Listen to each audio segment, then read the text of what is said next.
Good afternoon. My name is Karl Cooper. I'm the Director of Public Health Programs at the American Association on Health and Disability. And we want to welcome you to our Facebook and YouTube Live series that we're going to be doing celebrating the anniversary of the Americans with Disabilities Act. On July 26th, the Americans with Disabilities Act turns 32. And to celebrate this, we at AAHD want to highlight what the ADA means to us. And to do that over the course of the next few weeks, we are going to be conducting some interviews with some of our board members to help them, let them emphasize what the importance of the ADA means to them and how this landmark legislation has really made a difference in the lives of people with disabilities. Today, we specifically want to welcome Mike Hoenig, who is on our board, to the discussion. Mike, good afternoon. Welcome. Well, thank you very much for having me. Yes. So for starters, why don't you go ahead, introduce yourself, tell us who you are and where you're from.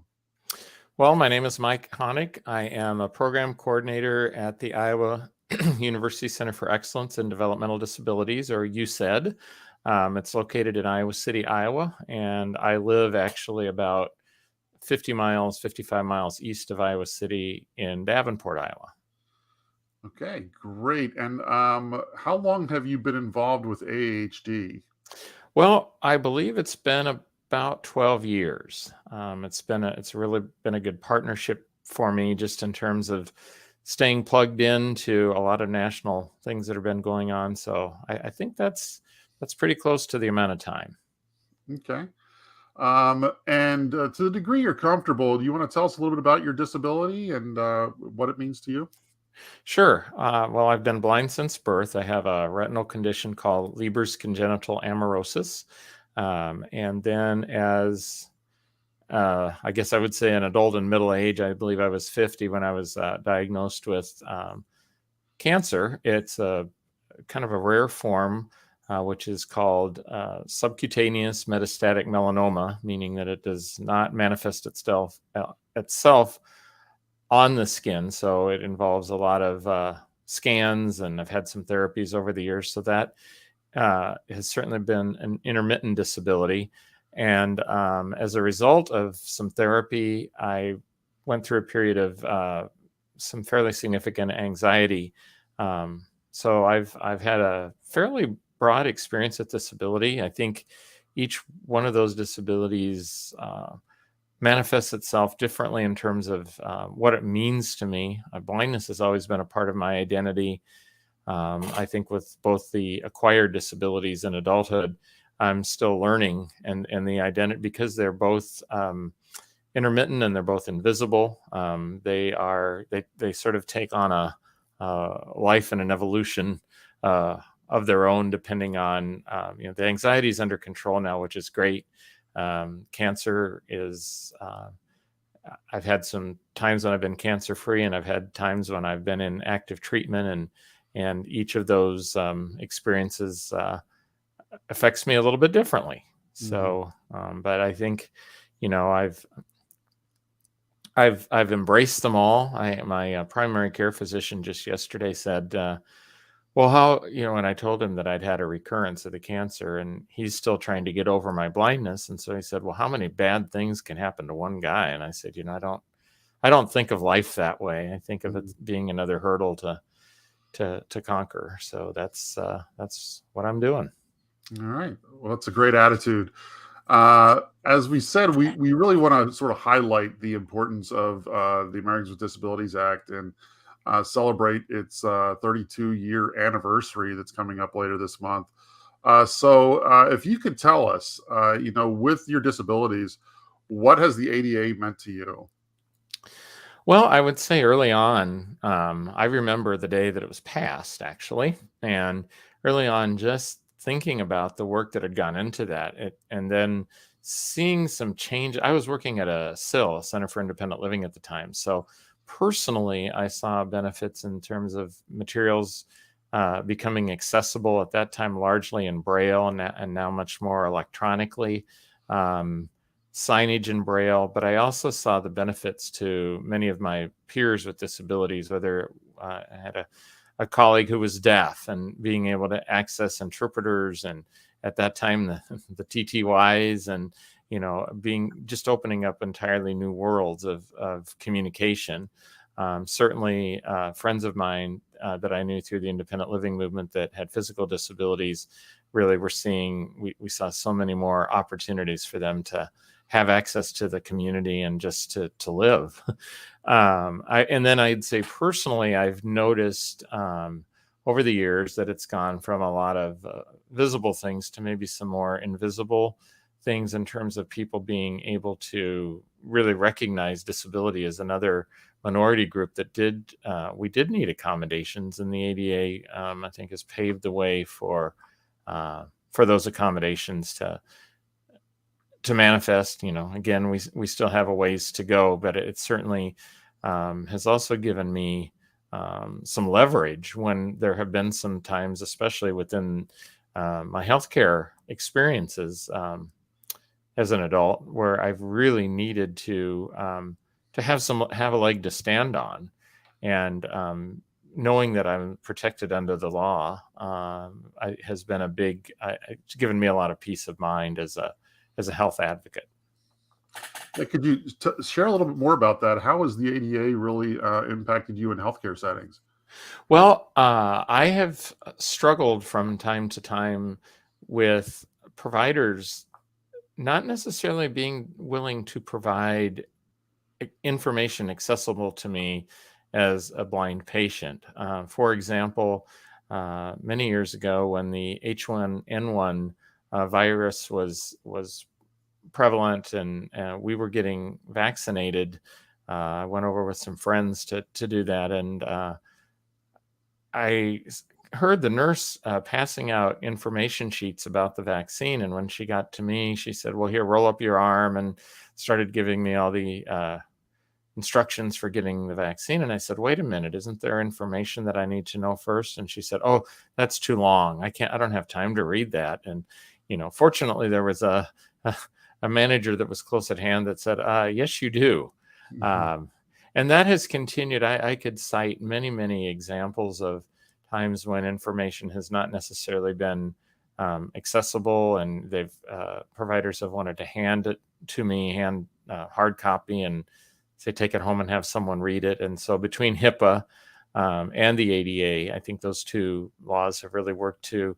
And I haven't necessarily always had to say, well, according to the ADA, but I do think that we have reached a point in our consciousness and in our time that people recognize that there are laws regarding the provision of accessible information. And so for me, that's been crucial, because I am my own guardian and I make all my healthcare decisions, and I want to be able to choose with whom and when I share my health information and fill out forms and all those kinds of things that I can now do independently. Okay, that's great. In terms of your health and your disability, is there anything specifically that you do to sort of stay healthy with your disability? Well, so for the cancer, I wish I were this way with my entire life, but I'm very disciplined about it. Right now I'm on a medication that I'm required to take a certain number of times a day. And I've come up with all sorts of compensatory things that I do to make sure that happens. I think just in terms of other things, I'm a social type person, so I try to find things that work for me, that are fun. I've done some dancing over the years. I love to walk and get out and about, so I do a lot of that to stay healthy and keep the exercise going. And I guess just leading an active lifestyle, I think, really helps for the standpoint of all of my the disabilities that I've described, that staying active and whether it's, physically with dancing or walking, or even, I love to travel and that sort of thing. So there are many ways that I can keep active, and I'm really looking forward. I'm getting ready to retire, to coming up with some other ways. I've had some experiences on tandem bicycles. And I think that would be a really fun thing to find a partner that was interested in doing that, because it's great exercise. And earlier, as a younger adult, I was involved in some adaptive sports with baseball and bowling, and those leagues unfortunately have ceased here in our community.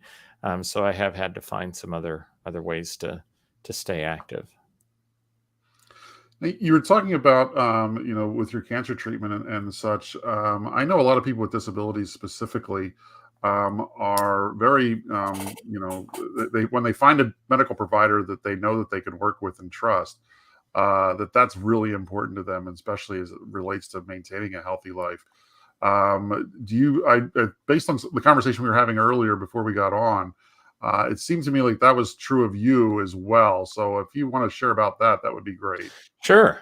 So I've really developed a good relationship with my healthcare team, my cancer team at University of Iowa Healthcare. Shameless plug, I guess. It does happen to be where I work, but they really have gone out of their way to understand how to provide information to me. So when at the very beginning, I was concerned about getting my after visit summaries and that sort of thing, and they brainstormed some solutions, and we finally, the nurse practitioner said, "Why don't you try MyChart, which is our health portal?" And had a little bump or two along the road, but once I got access to it's worked tremendously well. And over the course of time, my primary oncologist has gotten more and more, become more and more aware. Most recently, when we were looking at when my recurrence happened and looked at not only taking a new med, but potentially having to do or being able to get involved in a clinical trial, he just came right out and asked me whether I can access information and how do I do that? Because, he said, you're going to have to consent to these things. And you need, if you're going to get onto this med, you need to understand the side effects and how it's to be taken. And and then that seems to have kind of trickled down or trickled across departments. So my pharmacist, because of these meds are fairly uncommon. I get to deal with the specialty pharmacy at our institution, and they have been wonderful in just walking me through and assuming competence, which is what I really like. So I think, part of that is time, part of that is a willingness on my part to educate, and a big part of it is a willingness on their part to learn. What we're talking about earlier is I do get concerned sometimes.